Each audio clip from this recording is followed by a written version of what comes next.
Hello everyone, आज हम class 10th का चैप्टर नंबर 8 स्टार्ट कर रहे हैं, जिसमें हम प्रश्नावली 8.1 का 5th क्वेश्चन सॉल्व करने वाले हैं। इससे पहले हम 4 क्वेश्चन सॉल्व कर चुके हैं, आप उनका सोल्यूशन देख सकते हैं। तो let start the 5th question number 5th। The question क्या है, यदि सेक थीटा अगर हमें कितना दिया है 13/12 हो तो अन्य सभी त्रिकोणमिति अनुपात हमें निकालना है। मतलब अन्य सभी त्रिकोणमिति अनुपात निकालना है, मतलब साइन कॉस सेक।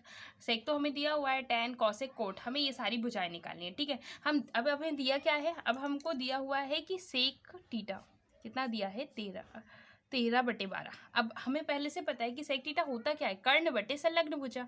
तो ये जो 13 है वो क्या है, हमारा कर्ण है, और जो 12 है वो क्या है, हमारी संलग्न भुजा है। ठीक है, अब इसके बाद हमें अभी तक हमें ए बी सी दिया होता था, इस बार थीटा दिया है, उससे कोई दिक्कत नहीं है। हम इसको मान लेते हैं, ये हमारा जो एंगल ए होता था ना, जैसे ये त्रिभुज है, एक ए बी सी एक त्रिभुज है, जिसमें हम ए को हम क्या मान लेते हैं, कोट थीटा मान लेते हैं। ये हमारा थीटा हो जाता है। ठीक है, अब क्या होगा, अब हम देखते हैं कि हमारा कर्ण क्या है। कर्ण क्या होता है, समकोण त्रिभुज जहाँ भी बनता है उसके सामने वाली भुजा कर्ण कहलाती है। तो कर्ण कितना दिया है, 13 दिया है। ठीक है, अब संलग्न भुजा क्या होगी, जहाँ पर भी हमारा कोण बन रहा है, जैसे थीटा दिया है तो थीटा, तो जिससे वो लगी हुई जो भुजा होती है उसको हम क्या बोलते हैं, संलग्न भुजा बोलते हैं। तो संलग्न भुजा कितनी हो गई हमारी, 12 हो गई या 12 हो गई। ठीक है, अब हमें आधार नहीं दिया तो हमें आधार निकालना है। अब आधार हम कैसे निकालेंगे, हम लिख लेते हैं पाइथागोरस प्रमेय। ठीक है, पाइथागोरस प्रमेय। ठीक है, पाइथागोरस प्रमेय होती क्या है, ये होती है कर्ण का वर्ग बराबर होता है आधार का वर्ग धन लंब के वर्ग के बराबर। ठीक है, अब हमें कर्ण कितना दिया है, ये जो 13 है वो हमारा समकोण त्रिभुज के सामने वाली भुजा कर्ण कहलाती है। तो ये क्या हो गया, हमारा 13 जो है वो हमारा कर्ण हो जाएगा। आधार कितना हो जाएगा, हमें आधार निकालना है, तो हम आधार को आधार ही लिख सकते हैं, या तो इसको BC का B² लिख सकते हैं, कुछ जो भी चाहे हम वो लिख सकते हैं। और लंब हमें कितना दिया हुआ है, 12 दिया है, तो हम इसको लिख लेते हैं। ठीक है, अब ये 13 का जो वर्ग है वो कितना होता है, 169 होता है। आधार हमें नहीं पता, तो हम आधार का वर्ग वैसी का वैसा लिख लेते हैं, और 12 का वर्ग कर लेंगे तो 12 का वर्ग होता है 144। ठीक है, अब ये प्लस का 144 है, बराबर के इस साइड जाएगा तो क्या हो जाएगा, माइनस में हो जाएगा। ठीक है, बराबर में आधार का स्क्वायर वैसे का वैसा बचेगा। ठीक है, अब इसमें से इसको माइनस करेंगे हम तो कितना बचेगा, 25, और ये आधार का स्क्वायर हो जाएगा। कितना बचेगा, 169 में से 144 माइनस करेंगे तो कितना, ये किसके बराबर रहेगा, आधार के स्क्वायर के बराबर रहेगा। 169 में से 144 माइनस किया तो कितना बचा, 25। ये क्या आ गया, हमारा आधार का स्क्वायर। ठीक है, अब आधार का यहाँ वर्ग लगा हुआ है, इस साइड जाएगी तो क्या लग जाएगी, करनी लग जाएगी। तो अगर ये करनी 25 बराबर क्या आ जाएगा, आधार आ जाएगा। 25 किसका वर्ग होता है, 25 5 का वर्ग होता है, तो आधार बराबर कितना आ गया, 5 आ गया। ठीक है, तो हमारा आधार कितना आ गया, 5। अब फटाफट हम सारे मान निकाल लेते हैं कि हमें चाहिए क्या क्या। ठीक है, तो हमें सेक तो दिया हुआ है, तो सबसे पहले हम निकाल लेते हैं साइन। क्या निकाल लेते हैं, साइन। साइन होता क्या है, साइन होता है कोण, साइन होता है कोण ए की सम्मुख भुजा बटे कर्ण। साइन क्या होता है, सम्मुख भुजा बटे कर्ण। अब ए की जगह हमें थीटा दिया हुआ है, तो कोई बात नहीं, हम उसकी देख लेंगे। तो हमारा जो थीटा है, देखो ये है ए, ये थीटा जो है तो उसके सम्मुख भुजा यानी कि उसके सामने वाली भुजा, तो ए के सामने वाली भुजा, थीटा के सामने वाली भुजा कितनी है, BC।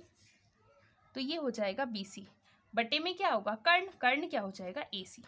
BC बटे AC हो जाएगा। अब BC कितना दिया, BC कितना दिया, तो BC कितना दिया है, हमारे 5 दिया हुआ है, और कर्ण कितना है, 13। तो हमारा साइन थीटा जो है वो कितना आ जाएगा, 5/13। ये पहला सॉल्व हो जाता है। अब सेकंड सॉल्व कर लेते हैं। सेकंड क्या है हमारा, कॉस थीटा। कॉस थीटा निकालेंगे। कॉस थीटा होता क्या है, पहले तो कॉस थीटा होता है, जैसे कॉस थीटा अगर हमें निकालना है तो संलग्न भुजा बटे कर्ण। तो लिख लेते हैं, कॉस थीटा होता क्या है, कॉस थीटा होता है संलग्न भुजा बटे में क्या आ जाएगा, कर्ण। ठीक है, अब संलग्न भुजा किसकी संलग्न भुजा, थीटा की संलग्न भुजा, मतलब थीटा के साथ लगी हुई भुजा। थीटा ये है तो इसके साथ लगी हुई भुजा कितनी हो गई, 12। ठीक है, तो संलग्न भुजा कितनी हो गई हमारी, 12, और है क्या, ये AB है। ठीक है, संलग्न भुजा क्या हो जाएगा, AB बटे में कर्ण हो जाएगा। कर्ण क्या है, AC, तो हम AB बटे AC लिख लेंगे। ठीक है, अब AB कितना दिया हुआ है, AB दिया हुआ है हमारा कितना, 12, तो 12 लिख देते हैं। ठीक है, बटे AC कितना है हमारा, AC कितना हो गया, 13। ठीक है। तो ये भी निकल गया, cos थीटा निकल गया हमारा ए बी अपॉन में ए सी, यानी कि 12/13 ये cos थीटा निकल गया। sin थीटा हो गया सम्मुख भुजा बटे कर्ण, और cos थीटा हो गया संलग्न भुजा बटे कर्ण। अब बाकी भुजाएं निकाल लेते हैं। सबसे पहले हम tan और निकाल लेते हैं, ठीक है।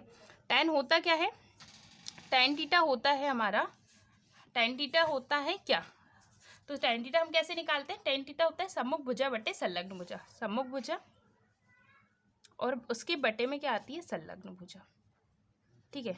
सम्मुख भुजा किसकी सम्मुख भुजा, थीटा की सम्मुख भुजा। तो थीटा ये है, देखो इसके सामने वाली भुजा, जस्ट सामने ये थीटा है, इसके जस्ट सामने कौन सी भुजा है, बीसी। तो ये बीसी जो है वो हमारी क्या होगी, सम्मुख भुजा होगी, तो हम बीसी लिख लेते हैं, ठीक है। अब संलग्न भुजा थीटा के साथ लगी हुई भुजा, यानी कि ए बी जो है वो हमारी क्या होगी, संलग्न भुजा होगी, ठीक है। अब दिया कितना है हमें, बीसी कितना दिया है, बीसी कितना दिया है, 5 दिया है, तो 5 लिख लेते हैं, ठीक है। ए बी कितना दिया है, 12 दिया है, तो 12 लिख लेते हैं। तो इस तरह हमारा tan थीटा निकल जाएगा 5/12। ये कंप्लीट हुआ। अब इसके बाद हमें बाकी निकालनी है, तो बाकी क्या हो जाएगा, बाकी बचा क्या है, कॉसेक बच गया, ठीक है। कॉसेक थीटा लिख लेते हैं। अब कॉसेक थीटा होता क्या है, पहले तो कॉसेक थीटा को देखेंगे। कॉसेक थीटा होता है कर्ण बटे सम्मुख भुजा।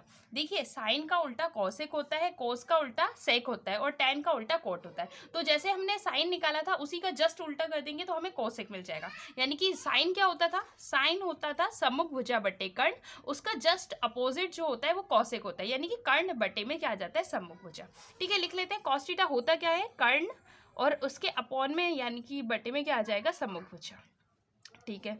अब कर्ण देख लेते हैं क्या है, हम हमारे डायग्राम पे वापस आते हैं, देखते हैं कर्ण क्या है, एसी, एसी क्या है, कर्ण है, एसी क्या है, कर्ण है, एसी लिख लेते हैं। एसी अपना क्या हो गया, कर्ण हो गया, और उसके बटे में है क्या, सम्मुख भुजा। सम्मुख भुजा किसकी, थीटा की सामने वाली भुजा को हम सम्मुख भुजा बोलते हैं। तो थीटा के जस्ट सामने कौन सी भुजा है, बीसी है, ठीक है। एसी कितना है, एसी हमें कितना दिया है, एसी कितना है 13, तो हम 13 लिख लेते हैं। और बीसी कितना है, बीसी कितना है 5, तो ये हो जाएगा 13/5 हमारा कॉसेक थीटा निकल जाता है। अब नेक्स्ट क्या बच गया, कॉट बच गया, ठीक है। कॉट निकाल लेते हैं। कॉट किसका अपोजिट होता है, कॉट tan का अपोजिट होता है, ठीक है। तो ये कॉट क्या होता है, संलग्न भुजा बटे सम्मुख भुजा, संलग्न भुजा और उसके बटे में क्या आ जाएगा, सम्मुख भुजा, ठीक है। तो संलग्न भुजा किसकी संलग्न भुजा, थीटा की संलग्न भुजा। थीटा के साथ लगी भुजा को हम संलग्न भुजा कहते हैं।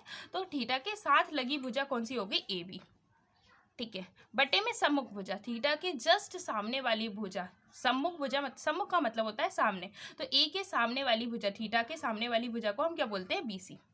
तो ये बीसी हो गया। ए बी कितना है, ए बी देखें तो हम कितना है, 5 है, और जो बीसी है, बीसी कितना है हमारा, बीसी है सॉरी ए बी कितना है, ए बी कितना है 12 है, और बी सी कितना है 5 है, ठीक है। इस तरह कॉट एक बार फिर से देख ले, कॉट थीटा होता क्या है, संलग्न भुजा बटे सम्मुख भुजा। तो संलग्न किसकी, थीटा की संलग्न भुजा, यानी कि लगी हुई भुजा कितनी हो जाएगी, ए बी, और उसकी सम्मुख भुजा, सम्मुख मतलब थीटा के सामने वाली भुजा क्या हो जाएगी, बी सी।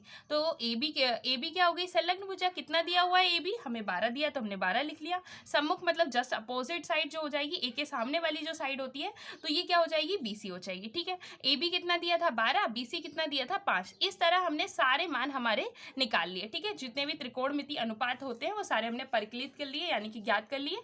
आई होप आपको क्वेश्चन सारा समझ में आया होगा।